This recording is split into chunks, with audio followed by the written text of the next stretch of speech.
This is the Our Day Off podcast here at King of the Hammers 2026. And I'm here with Tim with the Dirt Drive podcast. What's up, guys? Fellow podcaster. Hell yeah. And we've been chatting. We got to meet here at King of the Hammers. You guys came in here and introduced yourselves, which is super cool. I didn't know about you, and I don't think you knew about me until fairly recently. Well, yeah, which this is is the PRI stuff. You guys hit it hard at PRI. Right. We made it to PRI last year, and we didn't get to experience the show because we did the same thing. We hit it so hard. Yeah. PRI is awesome. Yeah. PRI is a great place. I actually am starting to prefer PRI over SEMA. Just because it's more racing oriented, you know what I mean? There's more racing brands there that kind of fit what I like to do. Well, in the industry name, like at SEMA, which I do love SEMA, but at the SEMA show, the industry names are flooded with fans. When you're at PRI, the industry names are just regulars. Right. Like Ian Johnson walks around, Dave Cole walks around, Philip McGilton is just like chilling. Yeah. When if you take those same guys to SEMA, they're flooded with people. Yeah, it's hard to even talk to them. Yeah. They're trying to hide. Yeah. Yeah, for sure. I love PRI, and PRI was kind of like the start for us as far as like, getting to this point here. Dave came on. We had a great podcast with Dave, and he really enjoyed it, and he gave me the opportunity to come here and kind of set up a media booth. So that's awesome. The original plan was he was going to have us on the stage, which would have been really, really cool for optics, but being in here, we can control the environment, a little quieter. It's in the stage is also, it's busy 95% of the time. Exactly my point. And and if it gets windy here, and you know how that goes, and the dust, so this was a much better fit. We can kind of have the nice backdrops and stuff, and we can kind of hang out, and have people in. There's a nice place to hang out over here, so it's been a really great experience, and had a lot of awesome guests on. Why don't you tell me about Dirt Drive? I mean, tell me. So what's been going on? How's Hammers? How many people you had on? Any cool experiences? How'd it go? So a quick elevator pitch about the Dirt Drive is we are the anything and everything off-road podcast. We are East Coasters through and through. So this is our first time out here, but when I say anything and everything off-road, monster trucks, overlanding, rock crawling, we were talking with the Bill Stein guys. They're like, hey, come down to North Carolina and we'll do some dirt track racing podcasts. So I'm like, absolutely. We are off-road enthusiasts, period. We've been around for, I think we just recorded episode 180 weekly for 180 weeks. We missed a bunch. I had a baby, so missed a few weeks when that happens. Congratulations. Thank you. I appreciate it. We've only ever missed 10 weeks of 180 episodes. We've only ever missed 10 weeks. Very cool. Very cool. So you guys have been hard at it. Heck, really going for it. It's a lot of fun. I'm not even sure what episode we're even on right now, to be honest with you. Also new, right? Just kind of getting our feet wet for the most part. It's really going well. I didn't even know that I wanted to do this. Like, this wasn't like, I'm a race car driver. That's where I got my start. Been a racer my whole life. And then I actually got this podcast gear, all this road stuff, just to have a podcast with my friends at home and just kind of talk some shit, basically at the house.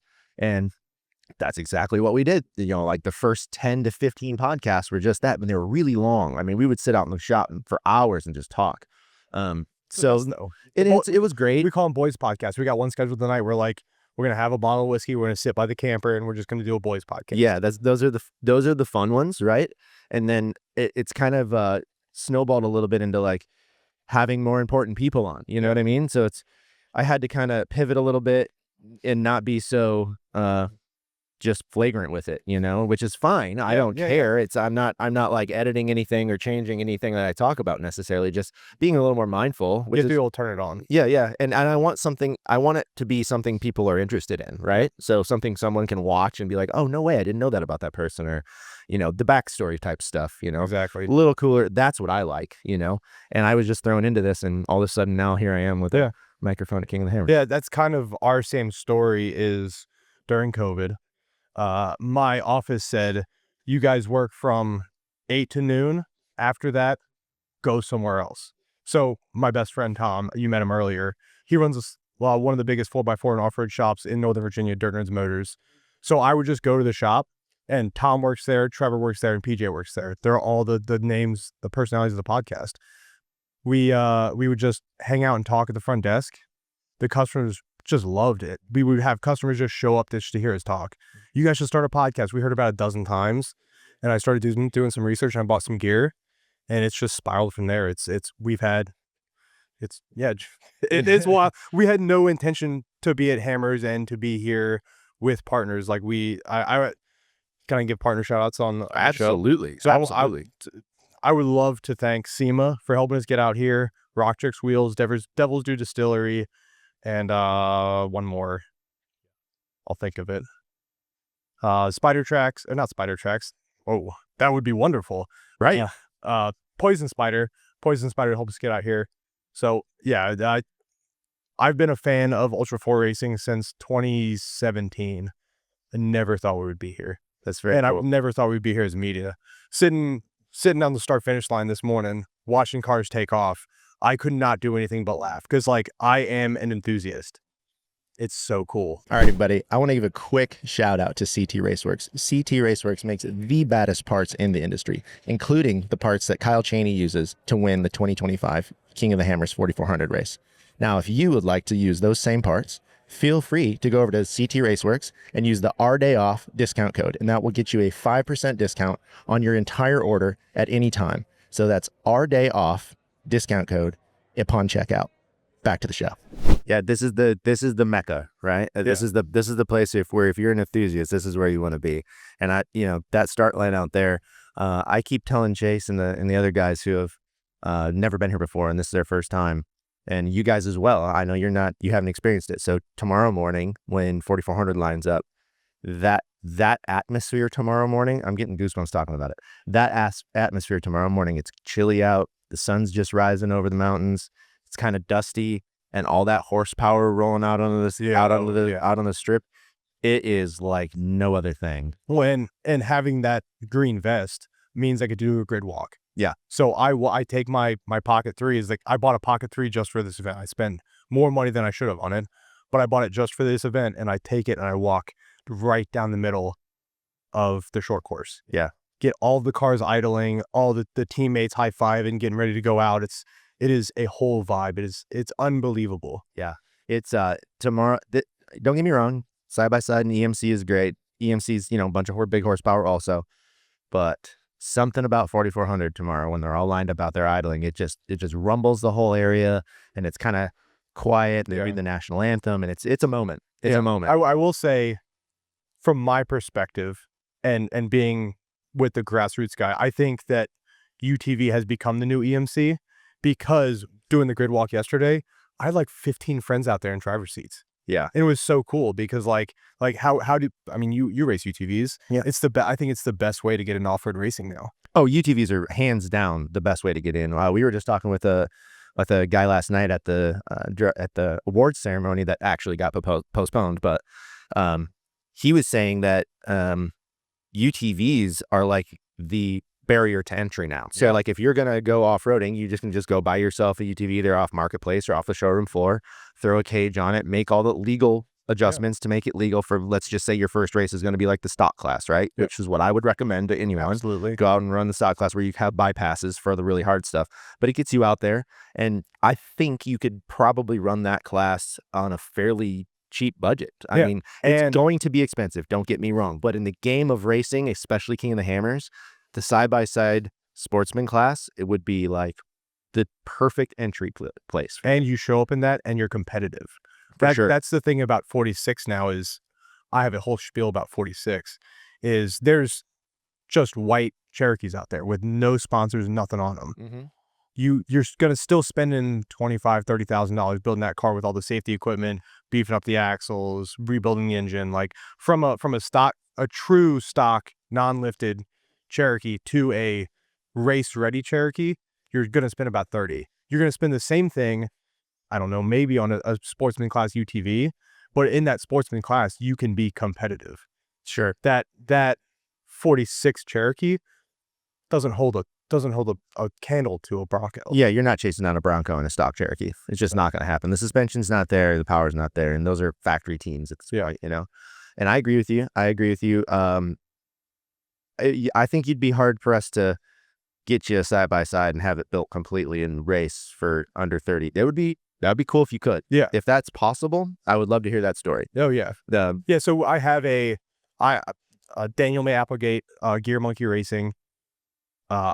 He's got the identical Cherokee to mine, except for his is race spec. He hasn't raced in a few years, but I found him on Instagram, and that's how I found Ultra 4 Racing. Hmm. And that's the same car that I would like to build. Even though like UTV is the entry level, I think I would still want to come out and race 46, even though those Broncos are still, I can't compete with them, but because I'm a full-size guy, I'm still bringing my Cherokee out. Yeah. And hopefully 2028 we make that happen. Well, that'll be awesome. I hope it happens. Yeah, I'm I pulling for it. hope it does too. It's a 40-hour road trip and 3 weeks out here, but Yeah, for sure. I mean, yeah, mine was 32 hours, so I know all about it. You know, I'm Indiana, so I'm northern Indiana, right by Notre Dame College. Have you heard of Notre Dame? Yeah. Fighting Irish. Yeah. I'm right in that's my hometown, South Bend area. So it's a long drive for me too. I think last year I made this trip 3 times out to California and back. Yeah. So yeah, we're hoping to make it more. I know.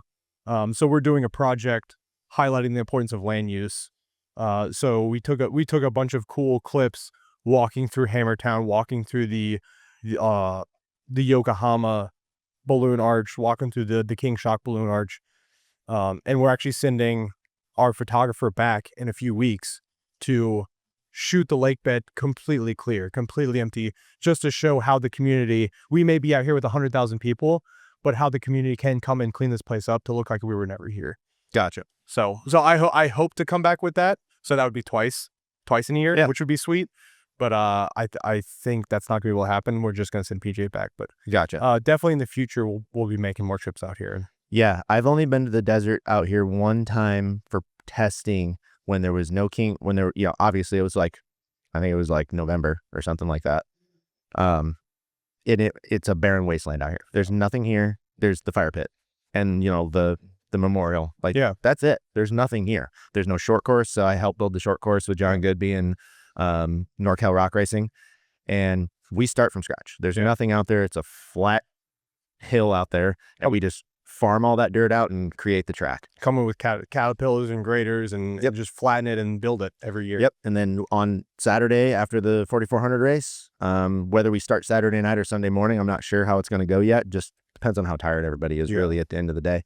And when all the cars are off course is the most important part. But we go out there and we all get the machines and we spend 2 days spreading it all back out, leveling it out, grading it like we were never here. And another thing that I think is important to tell people, when we build this track, we don't take out any vegetation. Yep. So if there's bushes and stuff, we have the desert bushes that are out here.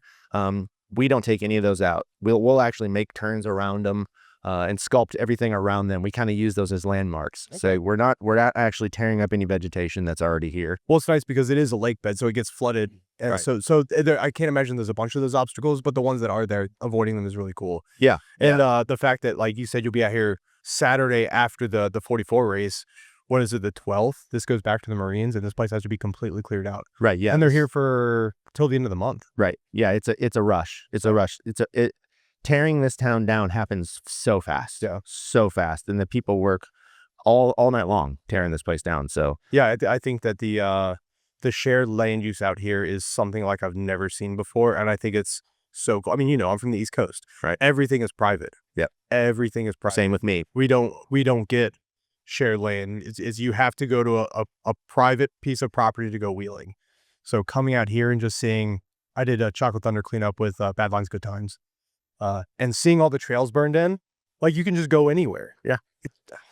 Yeah, it's a mecca. Yeah. It's perfect. Yeah. And the East Coast, we don't get those luxuries. Yeah. We don't get those luxuries. The only place we get it where I'm from is we go into Michigan, and there's a lot of public land there that you can just ride trails. And seeing you have to have an OHV sticker. Yeah. But other than that, you can ride it anywhere you want. But then seeing the community rally around it to keep this place clean and open is awesome. Yeah, for sure. And we've been talking a lot about it on the podcast. Also, the amount of effort that goes into this to just keep this race happening. With BLM and the police and the military and all the stuff that Dave and his team has to go through to make this happen, to keep everybody happy and keep the desert clean is mind-boggling. Yeah. So it is important to also reiterate, please pick up your trash, pack out what you pack in, and respect the desert. Don't go off beaten path that's for no reason. Follow the lines. Like, it's important that we are. Everyone says it. It's important that we're good stewards of the land and make sure that this is able to continue for years and years and years. Yeah, my biggest concern is, and even with all the social media happenings that we saw, I'm not gonna give any credit to any of it, but all the social media happenings that we saw before Tuesday night, for that to get straightened out and Chocolate Thunder and Turkey Claw and all these trails be clean when we go for those trail cleanouts now. That's so cool. Yeah, it's just a kind of proof that the community can rally together and can push out a message. I saw a lot of the Race cars rolling by, dude. Yeah, I saw a lot of the Ultra 4 staff. I think Rory did one. I think Ben Napier did one, but they just put out a PSA to talk to the people. Like, listen, we're not going to tolerate the fighting. We're not going to tolerate the fireworks shot into the crowds. It is illegal to have fireworks on this lake bed in California. So, at the end of the day, respect the rules and the laws of the land and just don't be a jackass out here and cause problems that will get this race shut down. Absolutely. And then nobody will be able to use this land. So very important. Really, really cool to hear that you guys are going out and doing those cleanup projects and stuff like that. Hey, it's always been something we see, and I like to give back as much as I can. I'm a volunteer fireman at home, volunteer EMT. So out here, I'm just kind of hanging out and having fun. So if I can find a way to give back, I absolutely will. Sure. So it's Friday at 10:30. What's the rest of your week look like? Do you get to go? Yeah, do you get to go out and enjoy racing and all? You behind this table? I'm kind of stuck here for the most part. So yesterday was a really long day. We were in here all day, just one right after the other. I will sneak out the backside of the media tent here and watch some racing, but it's just on the short course. It's not like I can go out on track or anything. And the only reason that is because I've done the racing for so long and been out and seen it all. So like, this is kind of more important for me right now to keep this going. So I spend most of my time here in the media tent, wandering around town, talking with people. Me and Chase love going out and chatting with people and just, cutting it up, meeting new people, people like yourself. Yeah, networking. Scott's listening to us right now, but Scott's a great asset. He's brought up some really great guests for us. He's a fellow racer of mine. We've been racing for years together. He's from Ohio, and he's kind of put the steering wheel away. He's had some pretty bad injuries and stuff. He's actually waiting on a surgery coming up. So, but he came out just kind of to support and see how this all goes and help me out. And he's been a great asset. And our guest list has been staggering. I had BJ Baldwin on, dude, and that's my mind about exploded off my shoulders. Yeah, you're absolutely killed for being probably 30, 40 episodes young. You're boots to the ground and you're killing. Yeah, and I the more I'm doing it, the more I enjoy it. Yeah. Which is great. Which is great. And I'm getting a little better at it. This is not easy. To sit up here and chat with people you don't know. It's mentally exhausting. It really is. By the time you're done, you just want to sit. Like, that's why I went and sat on a mountain yesterday by myself. Yeah. Because I just had to turn my brain off. Yeah. You're networking, you're talking all the time and having to have these engaging, interesting conversations, not just for yourself where you're building the relationships, but also to engage the listeners too. Right. Yeah. You don't want to be boring, and I don't want to say something that's wrong or whatever, which I don't really care. I say wrong stuff all the time. Yeah, I don't really care too much about that, but it's like when I was sitting here and BJ Baldwin was standing where you're standing, I'm literally like a little kid standing over just listening to this man talk about racing, and I'm like, this is BJ Baldwin right now. Like, I've looked up to this guy my entire racing career. I've watched all of his crazy videos and seen him online. So to be able to be here and rub shoulders with the best of the best and have them on my podcast and actually chat with them and put a face to a name type thing is surreal for me. I had an experience like that when we were doing our Poison Spider live stream. Shannon Campbell came up and rolled under the Poison Spider car to look at it. Their JL. And I said, "Hey Shannon, you got a second?" He came and sat down for the last 13 minutes of our podcast. Awesome. And my buddy Trevor, who's co-host of the Dirt Drive podcast, he had to take over because I had goosebumps and I couldn't talk. I legitimately, because I'm like, yeah, hey, you come over here. And he actually did. Yeah. Like, that's how cool this community is. Sure. You can literally just go talk to anybody. Yeah. Is what walking around. You see Ian Johnson saying, hey, what's up? Like, you see Fred and Dave walking around, hey, what's up, man? And they're just regular people out here. Yeah, for sure. They're willing to talk to anybody. It's something. You're just like me. We're just nobody podcasters out here. Yeah. You're trying to be cool. Yeah, just having a good time, and all of a sudden you get in a microphone and you're talking to people. But it's been really great. But one thing I like to highlight too, and if you've watched the podcast, you're going to hear it again. But this race is like no other in the fact that you can go into the pits. When you get that wristband to come in Hammertown to watch this race, you can go into the pits. Like, they're all open. If you want to go talk to any of these drivers and they're at their pit, all you got to do is say, hey, and introduce yourself and talk to these drivers. Like, it's not like NASCAR where it's completely closed off and you got to have a special pit pass and all that stuff. No, you get this blue wristband, you come in here into Hammertown and you can go meet all these people. Oh yeah, you can walk around Hammertown. I will say, be conscious of the pits you walk in, because we wanted to go talk to Bailey. Bailey Cole's a friend of ours. They had the engine out of the Bronco last night, and we're like, I think we're gonna pass on Bailey right now. And we wanted to go talk to Shannon again. He had a wrench in his hand. Yeah, we're gonna pass on that one too. Surely. So if you're gonna walk into the pits, just make sure. Yeah, There's obviously not stuff going on. clearly be respectful of the racers in their pit area. That's their home base for a week, and they're working on their race cars. So obviously be respectful of that. But if they're for sure, if they're hanging out talking to someone, right, bump on the shoulder, you'll give them a fist bump. Come down here to Hammertown with the fire pit. Any given night, you could run into Shannon Campbell down here at the fire pit. Yeah, he is the king. He may not be.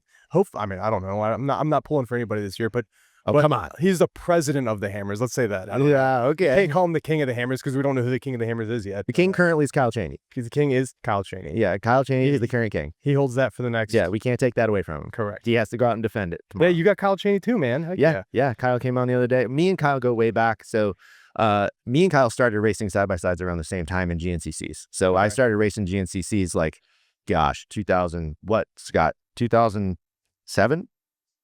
I can't remember. That was before he was born. Yeah, I figured. But a long time ago. So me and Kyle have been racing together forever. So we have kind of a pretty good relationship. I say I've stayed at his house and stuff like that. So Kyle's a bad dude. Anyone who knows him personally, and Scott knows him well. Scott used to co-drive for him. So that's a special guy. And he puts his heart and soul into this racing, and he is rock solid. He's like a machine behind the wheel. So it was very cool for me to have him up here. I just say that it was kind of a high five myself type moment. And we were talking about it on our show. Like, his month has been wild because he spent Dakar 3 weeks overseas just to come here straight to the lake bed and start testing his. He's racing three cars. 2. So Two cars. He raced the UTV class and then 4400. Okay. So yeah, and his UTV day did not go well. Yeah. So nobody's UTV day went it was rough. Mile 5. So they went backwards. So it was like mile 55 or something like that. Everybody hit this giant G out. I know Kyle had a bit of an issue there. Paul Wolf wrecked his car. Phil Blurton wrecked his car. Is just nonstop. And I know there was other drivers, so I'm sorry if I'm missing it. But there was a lot of, because of the 120 cars that started, 23 finished. Yeah, and even I know Dave Cole was giggling. Yeah, even the guys that were leading the race had some issues. Yeah, Ronnie Anderson kind of got some penalties, so there were some issues. There was some stuff that went on. So very cool to see a guy that would never have been thought of to win the race. Yeah, won the race. Yeah, and it was in an old X3. It wasn't like some new $1 million race car. So another beauty of King of the Hammers is it doesn't matter. As long as you go out and have a good day and do what you're supposed to do, you could put it on the box. That is the true spirit of the race, and that's what makes it so great. Yeah, and it's 20 years, dude. Yeah, 20 years of King of the Hammers. So we were talking about this too. From what I understand, the first official one was 2007. Yeah, but the OG 13 was 2006. Is that it? I don't know, because if it's 20 years and it's 2027, then 20 years would be next year. But I imagine the OG 13 was 2006 then. I don't know the history of it. Yeah, I guess I didn't really think about it. That's just a question. Like, that's just. I'm just going off what they put up. Yeah, I have too. That's a question for Dave, but he's hard to get a hold of right now. Yeah, the fact that he's even able to grab Dave at PRI was crazy. Yeah, and what a great conversation. I'd love to have another one with him out here, but this is not the time. Yeah, no, not the time. The man is pulled in every direction possible out here. So he, rightfully so. I think he kind of avoids a lot. Yeah, absolutely. He was at the SEMA mixer last night, and he was, hi. Hey, hi. He wasn't stopping to talk to anybody. He was just making smart. Errands. Yep, smart. Yeah, very, very, very cool event. I'm super stoked to be here, dude. What's the rest of your guys' week like when you heading out? We head out tomorrow around 10 o'clock. So we're gonna do the grid walk. We're gonna watch the cars take off, and then we're gonna go. We gotta drop some stuff off at Chino. So we're gonna. There's a nice state park in Chino. We're gonna park the RV for the night and finish watching the race, and then we fly out on Sunday around noon. Gotcha. So get off the lake bed before Boone Road gets crazy. Smart. Which, like, the only racing I've watched has been on the TV in here, It's we don't have access to the race course because we don't have a vehicle here. Right. So I could watch it here and get stuck in traffic, or I could take the RV and go to Chino and set up. Yeah. Yeah, So, smart. I would definitely get out of here as soon as you can Yeah. because that Boone Road packs up and it's like being on I-10 yeah. at rush hour. It's Yeah. packed. I mean, I think Scott was saying the other day that they've sat in that line up to like 7 hours. Yeah. Before. Yeah, I'm not playing that game. That's crazy. Yeah. That's crazy. So anyway, Tim, Dirt Drive Podcast. This is awesome. Yeah. I'm really glad you came on here. I'm really glad we were able to make it happen. I know yesterday we tried and it was just kind of a whirlwind of a day. Hopefully today's a little bit less of a whirlwind for me. Yeah, we have a set schedule. We have a good schedule today of interviews and content. It's very good. Very good. Yeah, I'm not the schedule guy. I just kind of, like I said, but before the podcast, I just kind of wing it. Yep. Just come on here and chat. Is there anything else you want to talk about? I got a question for you. Okay. So this is a question we ask at the end of all of our episodes with guests. What is your dirt drive? What keeps you coming out here? Why do you show up to Hammers? Why do you love racing? My family, my dirt family. Yeah. I love racing for sure, but the thing that keeps me coming back, even when I'm not racing, such as this weekend or this week, is I love this sport and I love the people. Yeah. The people is what keeps me coming back. My friends that are all sitting out here, hanging out with the podcast. There's nobody here that I don't respect, love chatting with, and the community for me is why I do this. Yeah. For sure. It's a whole family. Team Indiana, all of Chad Hunt's crew and Hunt's Motorsports. I can't thank everybody enough for the support and the love for this podcast and my racing career. Yeah. But all my friends are here. Yeah. So it is, and that's the answer. We always get to that question is we love the community. Like we could hang up the race car for the weekend just like you did and just come out and hang out and just see all the people it's family reunion. Yep. Yeah, So. it's the one place, and I race all through the year too with Ultra 4 USA, but the one place where everybody's here. Yeah. Everybody can come here. We all get together at night and sit around the smudge pod and eat some food together and have some drinks and talk shit and that's what makes me happy. Get the boys together. Yeah, get the boys together and guys like yourself and having great conversation. We're all here for the same reason. We all love off-roading. I'm an avid off-roader myself. I didn't talk about it much, but I started off-roading in Jeeps and then went to the side-by-side because it was more affordable, right? Like that's how it started for me. But beyond that, yeah, the family is just where it's at. But I just love off-roading and the family atmosphere of it. And it's great. I wouldn't trade it for the world. And I hope that this can continue and we can create more awareness for our sport and get new young people involved so we can continue this whole thing. Are you going to be at Nationals in Kentucky? Yep. Are you going to so you have a street legal wheeler? I do. Yeah, it's here. Do you want to stay for another week and then do the 24 Hours of Appalachia 24-hour rally? Maybe we can make that happen. That would be sweet. Yeah. So 24 Hours of that's the partner that I failed to mention earlier was the Backroads of Appalachia. Okay. So they run 24-hour rallies on the East Coast to support Appalachian adventure tourism. That's Eric Hubbard, right? Yep, Eric Hubbard. Yep. Yeah. So in Kentucky, they planned it strategically. After the Ultra 4 race finals, the next weekend, they run a 24-hour rally in the same area. No way. So every driver that I've talked to, I'm like, hey, if you're going to be at Nationals, bring your rec wheeler that's street legal. Even I think UTVs are street legal in, if you have a registered UTV, I'm pretty sure it's street legal in Kentucky. Yeah. Yeah. I've had friends actually do some of the Backroads Appalachia races in UTVs. Yeah. So I know it's possible. So I don't know the logistics, but I do know it's possible. But I've got my 4-door JK. It's a Rubicon. So yeah, I will absolutely. We ran the very first one back 2 years ago from Seneca Rocks to Point Pleasant, West Virginia. I'm running the next one with SEMA from Seneca Rocks to Point Pleasant, West Virginia. It's gonna be a good event. That is that community. It is by no means a race, it's a rally, but it is a competitive rally. Very cool. So it's a lot of fun. Yeah, I'm excited to give it a shot. I've had some friends that Cody from Big Hill Media. I do not. He's done 2 of them now. Okay. In a Jeep, and they have a blast. He said it's tiring and tough, but he loves it. Yeah. So. Yeah, and like we got guys from like us that nobody guys.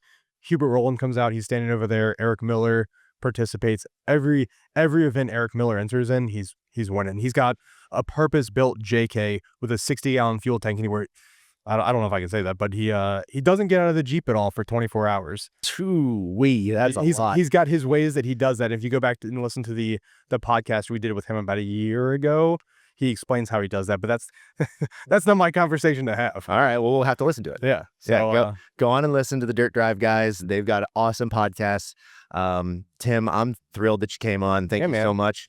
Absolute pleasure. And I wish you guys the best the rest of the hammers for you, and obviously the rest of the year. Yeah. And hopefully we meet again. I know you're 40 in, but welcome to the podcast community. We are growing, and we love and welcome everyone in this space. Yeah, me too, dude. The more the merrier. So cool. Absolutely. Very nice to finally be on your show. We'll have you on ours at some point. Yeah. Maybe in Kentucky. Yeah, let's go. Let's do it. All right. All right. This is our Day Off Podcast here at King of the Hammers 2026. We'll see you guys later. Thank you.